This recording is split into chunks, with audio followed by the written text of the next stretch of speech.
Hello साथियों, आज हम लोग यूपी ट्रिपल एस सी पेट 2025 का फॉर्म को भरना सीखेंगे, जिससे आप लोगों को फॉर्म भरने में कोई परेशानी ना हो और कोई मिस्टेक होने की संभावना ना हो। तो चलिए देर न करते हुए हम लोग फॉर्म को भरना सीखते हैं। सबसे पहले हम लोग गूगल पर सर्च करेंगे UP SSC.gov.in। उसके बाद हमारे सामने कुछ ऐसा इंटरफेस खुलेगा जिसमें हम लोग कैंडिडेट रजिस्ट्रेशन पर क्लिक करेंगे और आगे बढ़ जाएंगे।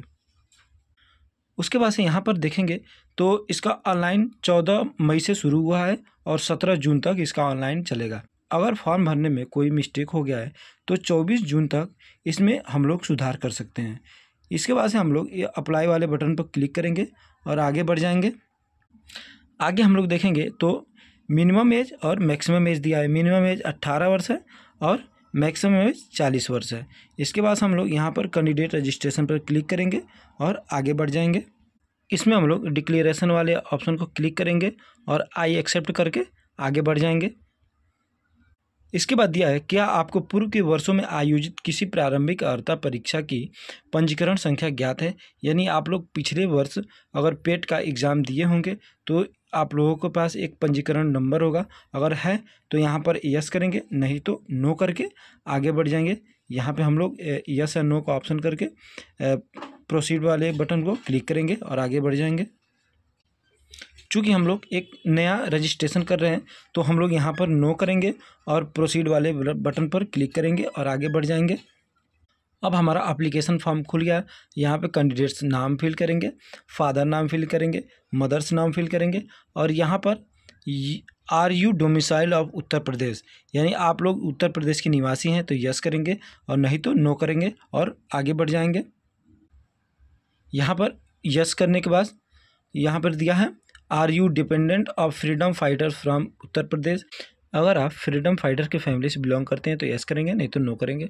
उसके बाद अगर आप एक सर्विसमैन हैं तो यस करेंगे, नहीं तो नो करेंगे। उसके बाद से are you a personal with disability, यानी आप दिव्यांग हैं तो यस करेंगे, नहीं तो नो करेंगे। उसके बाद दिया है, are you a skilled player from Uttar Pradesh, यानी आप उत्तर प्रदेश के खिलाड़ी हैं तो यस करेंगे, नहीं तो नो करेंगे। उसके बाद से यहाँ पर होम स्टेट फिल करेंगे, उसके बाद से होम डिस्ट्रिक्ट फिल करेंगे, उसके बाद से अपना category general, OBC, SC, ST जो भी है अपना कैटेगरी फिल करेंगे।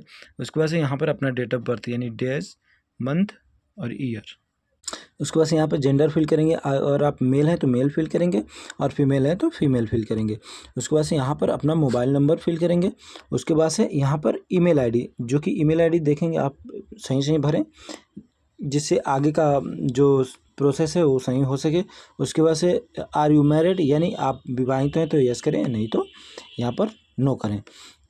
उसके बाद से यहाँ एम्प्लॉय डिटेल दिया है, यानी आप लोग अभी तो कहीं एम्प्लॉय नहीं है तो not an employ of Uttar Pradesh करेंगे यहाँ पर। उसके बाद से आगे बढ़ जाएंगे। उसके बाद से हम लोग देखेंगे बेसिक एकेडमिक डिटेल्स, यानी आपका एजुकेशन क्वालिफिकेशन कहाँ तक है हम उसको फिल करेंगे। तो सबसे पहले हम लोग हाई स्कूल का फिल करेंगे। यहाँ पे बोर्ड का नाम, उसके बाद से पासिंग ईयर, उसके बाद से रोल नंबर, उसके बाद से परसेंटेज और परसेंटेज सिस्टम क्या है, परसेंटेज सिस्टम क्या है। उसके बाद से यहाँ पे कितना मार्क्स मिला है, टोटल मार्क्स कितना था। उसके बाद से हम लोग इंटरमीडिएट का भरेंगे, तो इंटरमीडिएट का भी सेम, यहाँ पर बोर्ड का नाम, उसके बाद से यहाँ पर पासिंग ईयर, उसके बाद से रोल नंबर, उसके बाद से परसेंटेज सिस्टम, ग्रेड वाला है कि परसेंटेज है।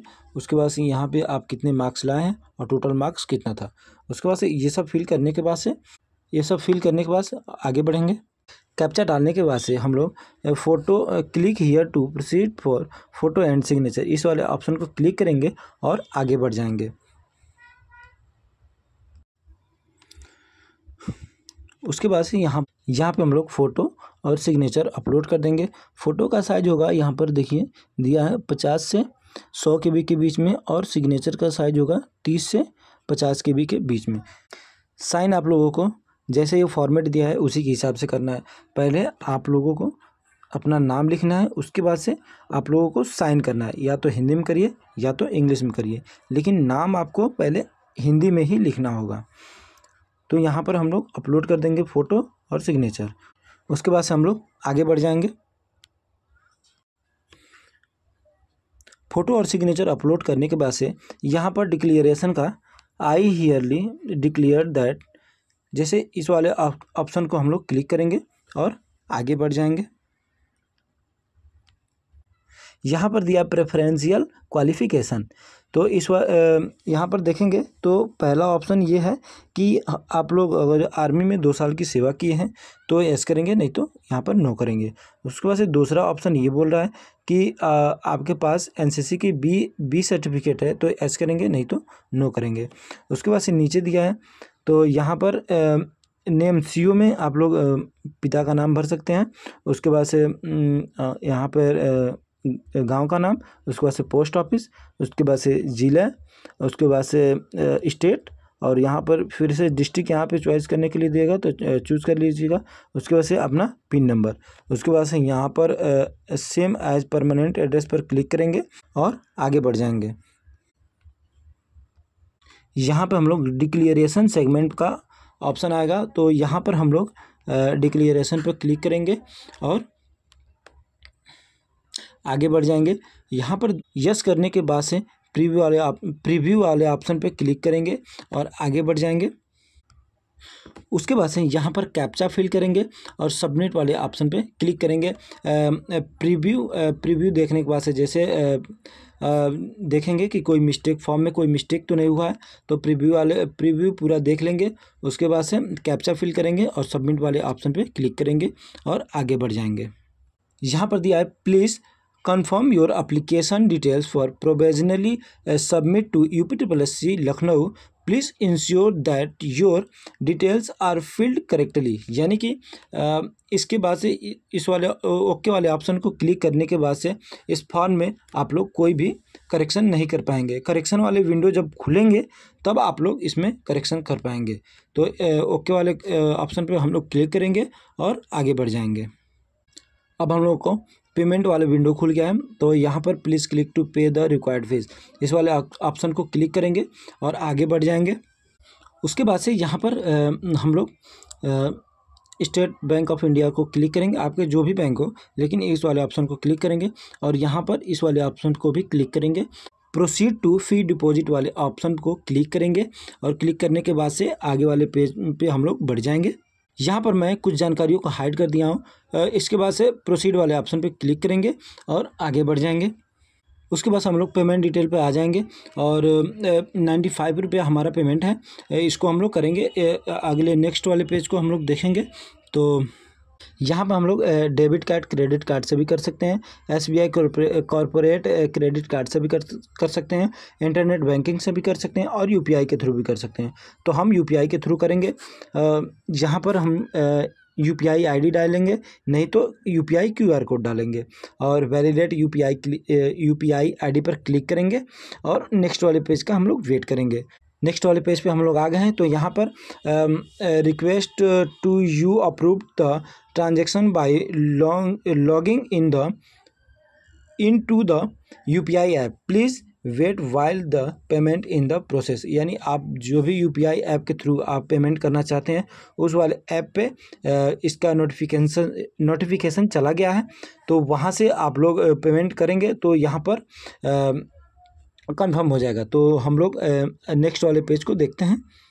पेमेंट करने के बाद यहाँ पर हम लोग देखेंगे उत्तर प्रदेश सबनोट बोर्ड के साइड से यहाँ पर 95 रुपये का यहाँ पर रिक्वेस्ट आ चुका है, जो कि आप लोग किसी भी UPI साइट से, यानी फ़ोन पे हो गया, गूगल पे हो गया या पेटीएम या जो भी आप लोग साइट से पेमेंट करना चाहते हैं वो वहाँ से आप लोग कर सकते हैं और आगे बढ़ सकते हैं। तो आगे वाले पेज को हम लोग देखेंगे तो यहाँ पे देखेंगे तो हमारा 95 रुपये का पेमेंट जो सक्सेसफुली हो चुका है।